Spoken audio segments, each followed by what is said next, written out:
Hello, I'm Staying Talked, and you may or may not know me from things, and I'm currently with Adam Katz or AnimationEpic. If you want to say hi, Hey, what's up? Glad to be here, Stain. Thank you for having me. not a problem.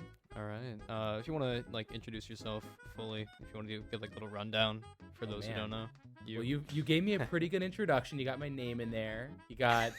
But yeah. So I'm Adam. I make a show called Inanimate Insanity. And yeah, primarily on YouTube. I feel like I'm known mostly as Animation Epic. I work in the animation industry as well, like separate of Inanimate Insanity. So I'm happy to cover any questions with that if you have any for that. But yeah, very excited to be here. I'm pumped. All right. Yeah, I guess we can just kind of jump right into it. So overall animation is always going to be a topic to bring up in the OSC. That's kind of like an obvious one to me, at least, just because there's so much to speak about in regards to animation.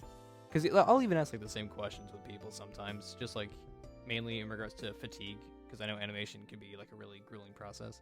Totally. And just kind of how, I guess, how do you cope with the fatigue with animation? Because I know I'm pretty sure you still do animation stuff with, because as you said, you mentioned you do stuff even outside of II, but I guess in general,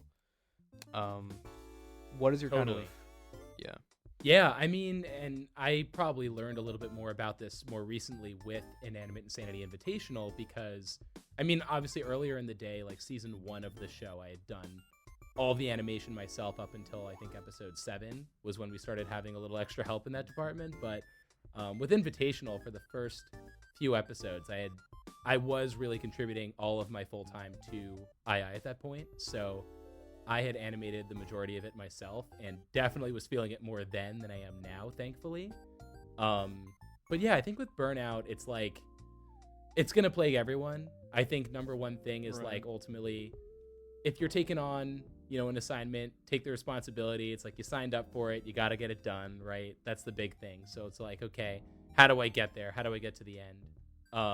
And just really budgeting your time effectively. If you're really feeling the burnout, like, get up and take a walk. Like, don't force yourself through it because I can almost guarantee you're going to just be like staring at that thing, banging your head against the wall a little longer, like if your brain isn't in it, I feel like don't quit, but like take a second to like get your mental health back in check, take a walk, look at something else, talk to a friend, do something, like don't just be sitting there staring at a wall if you're not ultimately moving forward. But if you got a deadline, sometimes you just got to crunch it out. And I think it's another thing to mention in regards to just deadlines can always be, especially for, I guess, just II alone. There's a lot of strict deadlines in regards to having a few weeks to be able to get scenes and etc. down.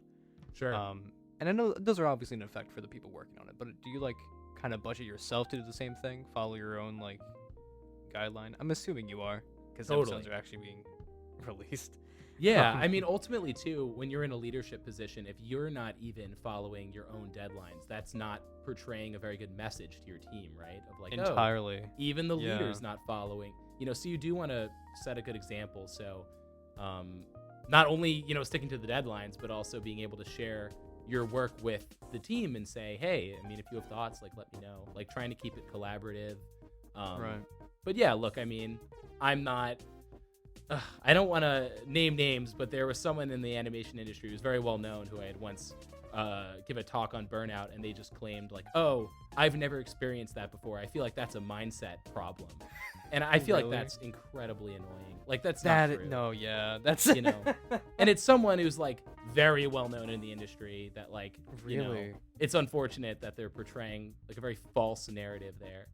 I don't think it's about like feeling burnout, it's like how you react to feeling the burnout, because ultimately if you have an assignment, people are counting on you and you're like sorry and you like drop out at the last second, that's not good, like that's kind of a spit in the face to the people you're working with. And so don't do that. But ultimately, like, yeah, it's okay to admit you have these feelings, and like there are creative problem solving ways you can do. You can rely on your team to maybe split up the work as long as you're transparent with them. Like there's ways to get around it that are responsible. Yeah. I mean, there's even people outside of the animation like community or industry in general who just don't see it as big of a process as it is. They just kind of assume animation is just like a thing that happens. Like, oh, great, you did it. There's Totally. not much afterthought, or I guess forethought in that sense of just the process in regards to it. And burnout is definitely not something I think most people even consider in regards to not just animation but art form as a whole. Because I feel like burnout doesn't really. I guess how do I say this? Burnout is always something that is present in just any activity, regardless. It just feels like art is kind of that becomes like a secondary factor that isn't even considered for people who aren't in the art. Totally. Of any I mean, variety. I think a lot of that has to do with art kind of being viewed in this entertainment sphere of like, yeah, you're doing it for the passion, for the fun, right? So like when you're throwing deadlines on that, or like, you know, milestones, I feel like, I mean, myself very much included in that, like personality types that veered towards that kind of thing, it's tough for some people, you know? Yeah. And it's all right for it to be tough, you know? Like challenges are inevitable. It's just like how you pivot from having the challenges and like how you react to it, in my opinion. Entirely. But in regards to the process as a whole, what do you think is, I guess, the most enjoyable part of the animation process for you? like strictly, so when we say animation, are you just literally animation, or like the entire making of an episode, or like, what are we talking here? I'd say for now, just the animation process, because I'll probably delve into other parts of an episode in general later. Oh man. My favorite part? If there even is any. You know, like, I think, yeah. you know, it's a very technical position. There obviously is like a lot of creativity to it, but I would say like my favorite, just getting the visual storytelling on the page and just having something completed from my brain that other people can see, if that makes sense. It is kind of a really cool thing when you like step back and look at it that way, where it's like you open up a blank canvas, there's nothing there, you have it in your brain, because usually I don't storyboard my sequences before I animate them. So if I know I'm animating a scene for an episode, I just won't do a storyboard, because there's not much of a point to that in my mind. I'll just kind of go for it. Just given the time crunch of things sometimes too, it does help to eliminate that step. So to go from nothing at all to like a finished scene is always like really cool to see that. I don't know if that quite answers your question, but no, I'd say it does. Yeah. Cool. In regards to animation, I guess there's not much else I want to mention apart from just like what kept you encouraged coming back from like early 2010s or even early 2000s when beginning AnimationEpic, back when you were like what, 13, you said? Yeah. Because obviously, at least just coming from me, it is very easy to be discouraged by just looking at what you have now and what other people have accomplished. And those are two separate worlds. You can't compare those two skills or those two backgrounds in regards to what, how like far in you are into just animation as a whole. So what kind of kept you going, not just in regards to OSC, but in general when it came down to animation? Sure, yeah. I mean, so it's always been something I've genuinely enjoyed, which I think is number one. Because if you're just like trying to get into a space just to like be noticed or to like get a following, like I think that'll fall apart inevitably at some point if you're just doing it for clout reasons. But like for me, it was something I always really enjoyed. And so, I mean, I was a big fan of like Total Drama, Survivor, like the reality show format of, you know, and I always loved cartoons. So when I stumbled across BFDI in 2010, I was immediately enamored by it. And so being 12 years old, I think when the stupid trailer had been released on YouTube, I was just like, I'm going to make something like that. And honestly, like I was just amazed by the fact that people potentially my own age could make their own show. And it made me really feel like I'm not going to wait. Like I don't need to like practice and go to school and develop all these skills just to have the chance to maybe animate one day. Like I can do it now. Right? Like, why not start now? And I feel like we're so thankful too, like to have the tools that we have available to us. Cause I mean, 20, 30, 40 years ago, people could not do what we can do now, like from the comfort of their own home, you know? Yeah. The resources were zero. People couldn't even really like make a name for themselves in any way other than connections or being lucky in some way. I mean, talent obviously, but like that is a major factor. It's just the accessibility of like the tools you have. But I mean, when I first had put up episode 1 of the show, it got like 100 views, 50% dislikes. Most of the comments were like, this is BFDI, but way worse, and like, you're terrible, and blah, blah, blah. And at the time, I mean, I'd spent a month animating that video, which in hindsight is not very long. But to me, as like a 13-year-old, was like, I poured my soul into this. I gave everything, and they just are hating on me, and blah, blah, blah. Looking back, I get it. It's not a great video, but, whatever. And I remember going to Brian Koch, who, of course, is still a major part of our team today, being like, you know what? I think I'm out. I think that was it for me. And he was actually the one who encouraged me. It's like, no, you can't give up. Screw them. What do they know? And I'm like, yeah, you're right. Yeah. And then I made a second episode, and that got like 47% dislikes, And it slowly trended down with that. And then, I just, from having to make a video every month and forcing myself to adhere to that schedule, I feel like I just learned more and more and more and more. And then ultimately, I'm so thankful I was able to do that. I feel like I learned so much so quickly, Totally. I guess we can move on from there. There probably isn't too much to talk about this little, I guess, subsection. But voice acting as a whole is always something I want to bring up. Sure, yeah. Because obviously you voice act some of the characters in the series. There's always going to be something to do for that. So I doubt it's going to be that deep. But do you go through, especially when introducing new characters, which, I mean, that hasn't been done in a little while, but, like, whenever making new characters, is there, like, a kind of a character analysis process you go through with either yourself or whoever is going to be doing the voice acting so they have a better understanding of what you envision the character to be?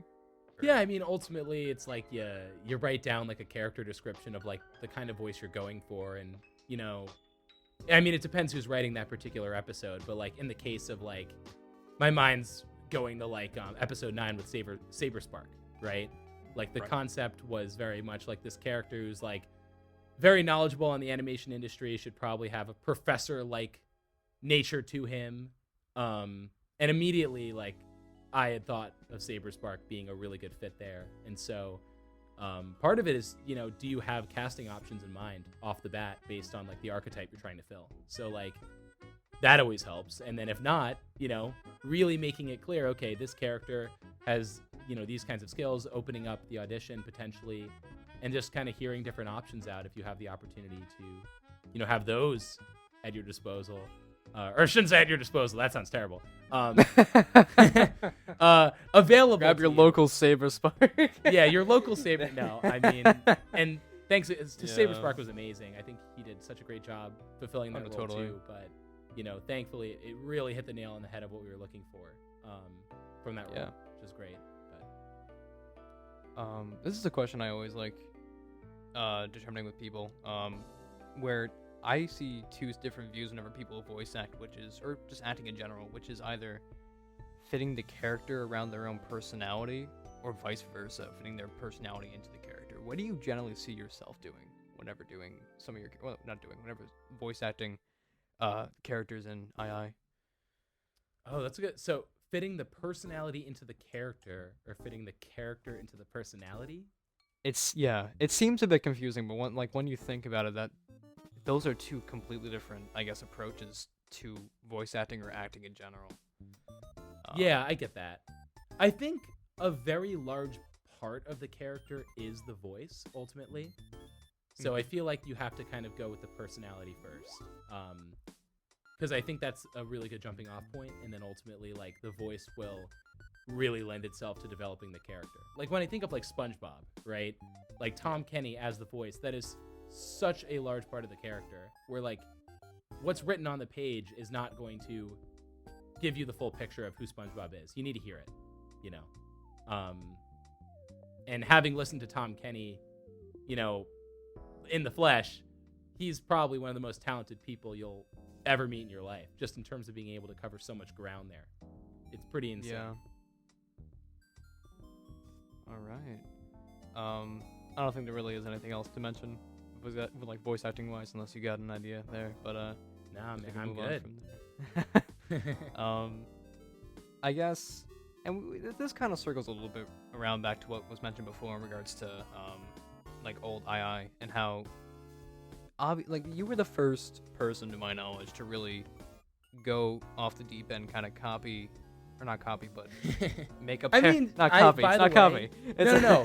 I want to acknowledge here on the podcast or like on this interview, like I acknowledge it. Like I don't have any like chip on my shoulder with it at all. Like I was 12.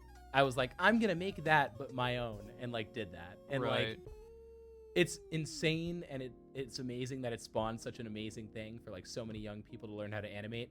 I can guarantee you when I did that, that was not top of mind for me to help spark that. You know, I'm gonna own it like it wasn't, but it's so Right. great that's happened.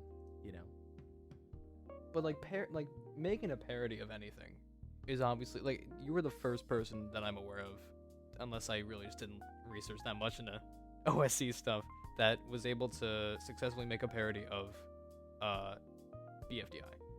And as you said, as you already mentioned, it kind of stemmed a little bit of negativity from viewers in regards to just, as you said, like being just a complete copy of BFDI. And you mentioned it eventually like kind of fell off, but like what was the turning point in which it went from hate comments to fans? that's a good question. I would like episode 3 is where it got better, like noticeably Right. better, where it wasn't like a 50-50 split of like you are terrible, which, you know, when the amount of people who like it increases every episode, that's the momentum you need to like want to keep going anyway. Even if you, I mean, starting at 50%, 10 episodes down the line, you're at like 25%, which is really high still. Still a lot better than what you started with. Right, yeah. So that helped me. And also I feel like it helped to like become immediately resilient to the idea of getting hate, where to, you know, it happens still, clearly less than it did back then. Although there are a lot more people watching now. So like, Totally. I feel like, and I've talked about this before, like I never want my entire identity or like everything in my world to purely be about this show. And I feel like it's really important to have like perspective on what it is in your life.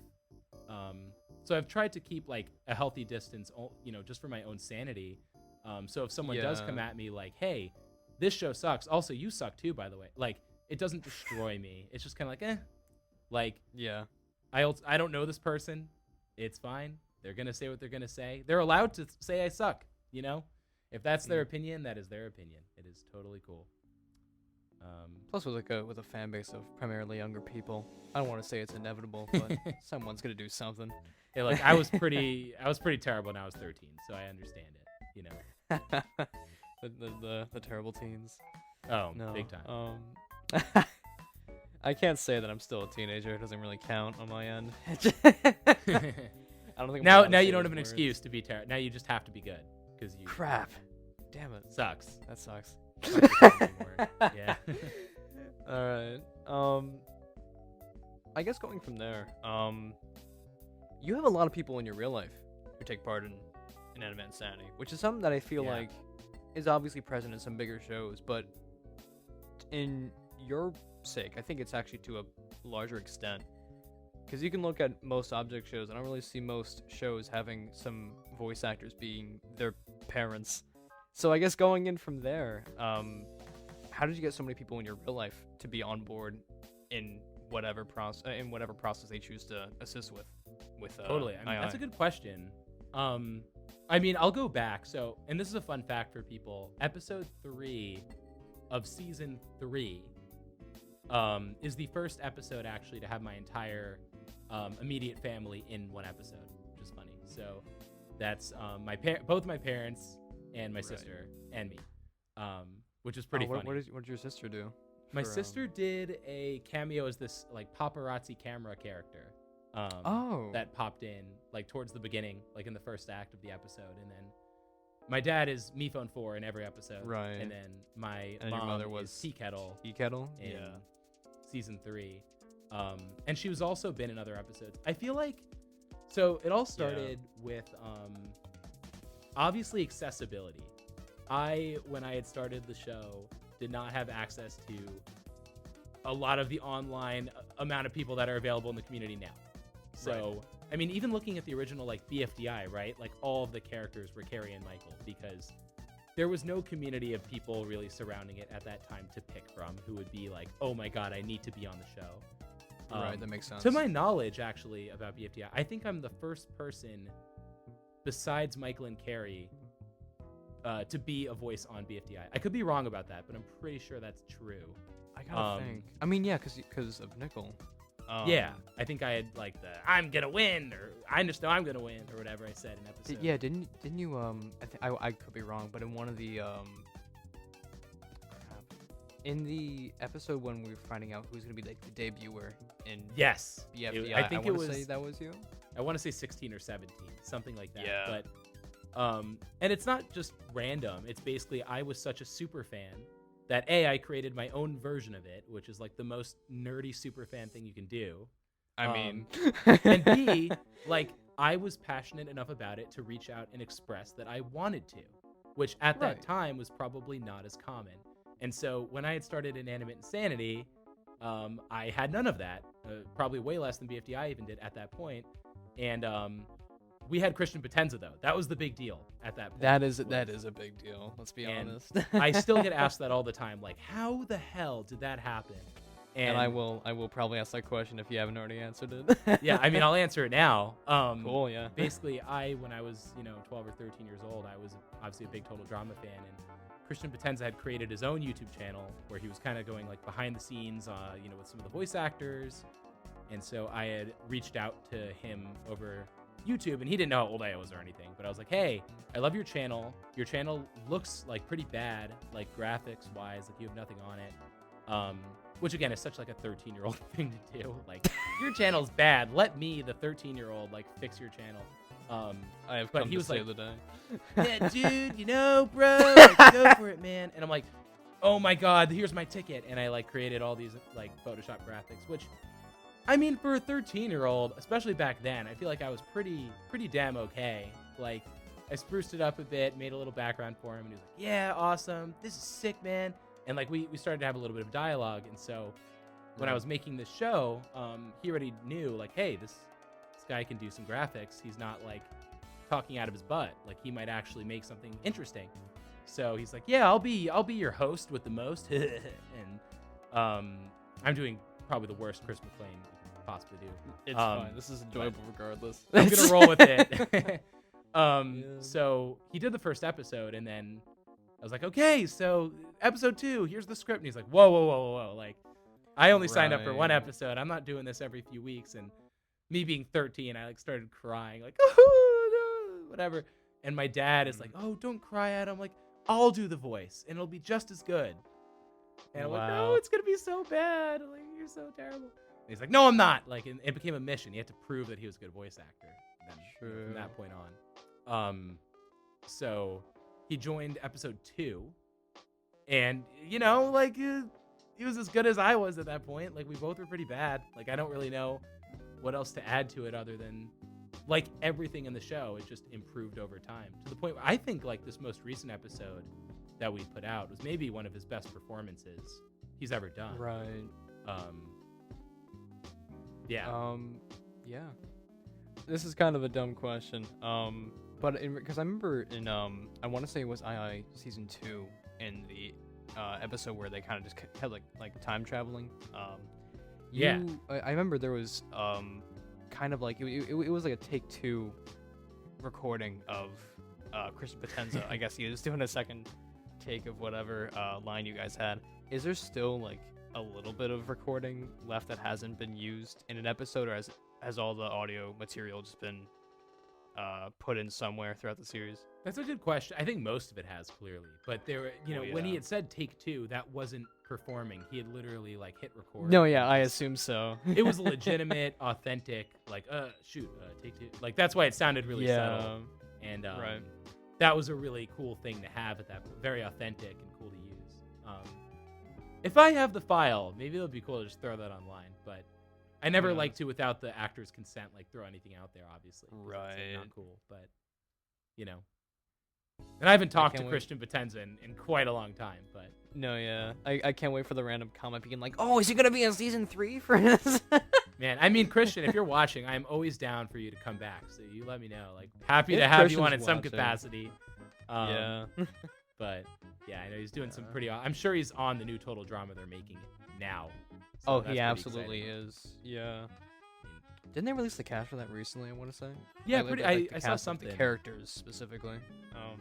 Yeah, it looks pretty awesome. And yeah, actually, the OSC's very own Anko 6, Anthony is working on Total Drama, which is pretty amazing. Really? I know it was announced, like he's put it out there. It's all out there, but very excited for Anko. Look at him go. Yeah. Pretty cool. Yeah. Which is so nuts, by the way. Sorry, not to go on a spiel, but like, yeah, no, that totally. is so crazy that like the community has evolved to that point, and like, I mean, they're doing such amazing things themselves, and it's just like so amazing to see. Like, I don't know, just it's very cool. It's very cool. I mean, if you think about it, also 14 years, 13 years, however long it's been since BFDI began, that's not a lot of time. Like in the grand scheme of things, that is not a lot of time to have such a large progression in the community, and also what the community works on outside of it. Sure, yeah, Like, it is to put it bluntly, insanity. I like it. I like it. Yeah, but there's not really much of a better word to kind of put it as.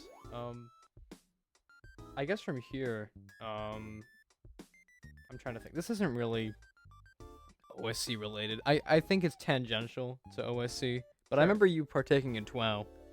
Oh, yeah, I was like, no, I didn't. I'm like, oh yeah, I did. I totally did. Yeah. Yeah. How was that? I don't know how far you got in TWOW. I think you were there for a little bit. I did not go far. I got eliminated pretty quickly. I mean, I wish I could tell you. I really don't remember. Yeah. I know it's a terrible answer, and I'm sorry, but yeah, I don't. No, you're fine. Very cool idea, and obviously Carrie is like an incredibly creative person. That it was like a very cool concept, but I don't remember how far. I can't speak to my my adventure in the game, so to speak. Right. Yeah, that just finished up recently too. Yeah. Very cool. Very crazy. All right. I don't think there's really. Well, actually, I'm looking at my notes. I don't really have much else to mention from like my normal topics. Let me think. Sure. Here. I mean, obviously, in regards to the process of making an episode, scheduling has already been mentioned. Oh, nice voice crack. We've also animation, voice acting, etc. I'm assuming storyboarding isn't that much of a process that's different from the animation in regards to just that kind of goes hand in hand with script writing, I'd assume. Yeah. I mean, I can go like from the ground up and talk a little bit about like the overall process, because I think something that like goes very like it's easy to like focus on like animating and sound design or whatever, because that's very like prevalent. Like you see that on the screen.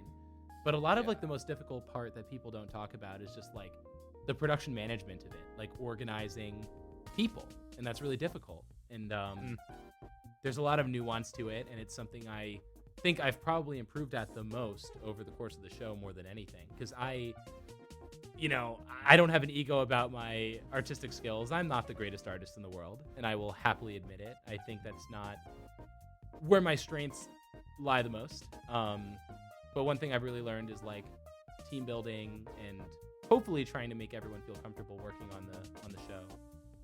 So the biggest thing is like organizing a time frame, realistic deadlines that people can all adhere to, but like doing it in a way where it's not burning people out and making people feel like, I do not enjoy working on this, Right. And that's a tough balance, because especially on a tighter schedule, you're moving quickly. But like, I think it's also like if you do the opposite and don't have a good structure in place and don't have deadlines and don't know what the hell you're doing, people are like, oh, this isn't serious. Like is this even like a real thing? And so striking that balance is incredibly difficult. And I really am proud of the team that I feel like we've really been able to achieve it, Yeah.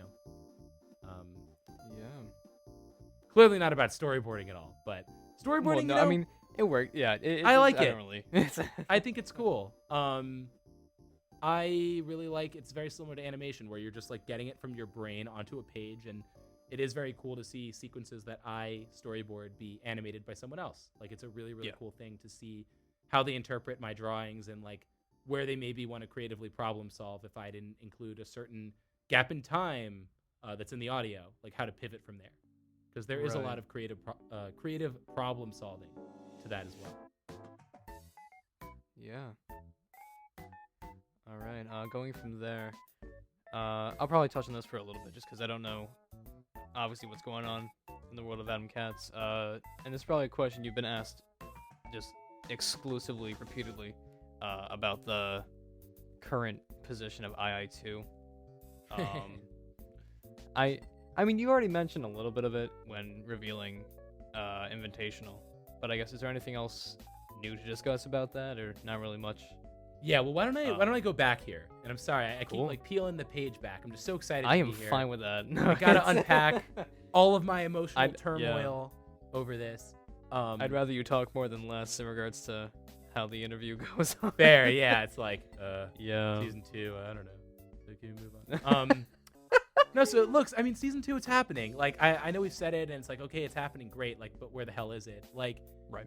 It will get made. We have a plan. Please be patient and please believe in us. We've been delivering episodes for 12 years. You know, like we have a plan. We're really excited about the plan we're taking, and it'll all make sense at the end. So just bear with us, like the timing of it. No, totally. But also, a lot of the reason like we started Invitational is there was so much. I know like Carrie and Michael have even talked about this with BFDI, but there was this like raising pressure with every episode to make like this extravagant, incredible product. We were building towards such an exciting story, and I still believe it's a very amazing story that we're really excited to conclude one day, but that's a lot of pressure, and I think we really wanted like a fresh start to, I can't speak for everyone else, but to me, I was having less enjoyment in creating the show, especially towards the end of season 2. I think there was like, the pressure was really getting to people, and I wanted to enjoy making the show again and like get back to the roots of why I loved making it when I was 13 years old. And a lot of that was like, obviously the goofy antics and like keeping the stakes a little bit lower, but also like I said earlier in the interview, I'm a big fan of Total Drama, Survivor, like the wacky competition antics, the reality show finesse of things. And I think the season, hopefully people agree, I feel like it's really brought it back to that kind of energy, just with a lot more polish than season 1 had, obviously. Even down to like I've animated every tribal council sequence in the season so far. So, because I've animated 12 of them up to this point, and I always use like temp music from the actual like Survivor tribal councils to, you know, and I come up with on the spot like a lot of the facial reactions just based on how I feel, and that's given me like that raw energy I was looking for alone, of like just getting that product on paper, you know. And I can easily say like season 3 to me has been the most fun I've ever had making the show. And I know there are people who like other seasons more, and that's totally fine, but like I don't agree. Yeah. All right. I think that's all of my main topics. And from here, the last little thing before we end it off, I do it for all my interviews, which is gonna go into like a little bit of a like hobbies and habits talk for a few minutes, and then we'll call it there. Oh man. And these don't have to be OSC related. We can kind of just, if you want to make it tangential, if you want to link it, we could, but it's really sure. Just talking about whatever random things you find fun. Yeah. Well, my biggest hobbies are watching object shows, watching BFDI, watching Inanimate Insanity, watching. I will say, and this is sad, like I have probably less free time than I've ever had in my life, just based on. I'm so thankful the show's grown to what it is, but it takes up a lot of my free time outside of my full-time job, which I do work in the animation industry, which I know wasn't like the main point of the interview. But that takes up, you know, a lot of my actual time during the weekdays. So a lot of the time I have outside of that, I honestly just try to spend with, you know, my girlfriend, my friends. Right. I really value my personal connections in life, and I'm so thankful that I've made so many amazing friends through Inanimate Insanity and the object show community. Obviously, I mean, I could go off and list like a million people, but like Brian and Justin, clearly, you know, Sam Thornbury, Carrie and Michael, even people like John Meadis, who, you know, I clearly knew before Inanimate Insanity because we were college roommates, and Right. But just solidifying those connections. I mean, it's been so incredible, like the people I've been able to meet through this, and I'm so thankful for that. But yeah, I know that was a really weird segue, and I apologize. No, it's fine. I hope you all are enjoying the interview, and this isn't like horrible to listen to. But They're all probably still watching. I hope so. I wouldn't be, but like I appreciate it. All right. Do you think there's anything else to mention? Or? No, well, just thank you, Stain, for having me, and I'm very Yeah. excited to see who else you have on the interview. And I was telling Stain before this podcast started that like there's so much power in just reaching out to people and being like, hey, I want to talk to you. Can I talk to you? Because ultimately, you know what? They may not answer you. And I'm guilty of that. Like, I don't answer everyone who messages me, clearly. Clearly they're, by the way, tip for everyone, don't just DM someone saying, hey, and expect a response. Like, it's not usually going to work. Just throwing it out there. But there's so much power in that. And, like, even people like SaberSpark, who we talked about earlier, like, I had just sent an email, hey, you want to be on the show? And he was like, yeah, man, sure. And that was it. Like, it was really, really casual, and like, you really never know what'll happen. It's such a power in just saying hi, Not saying hey, saying hi. Yeah. Right. There you go. All right. Well, thank you so much for stopping by for the duration of this. Glad you're still here. Thank you. My pleasure.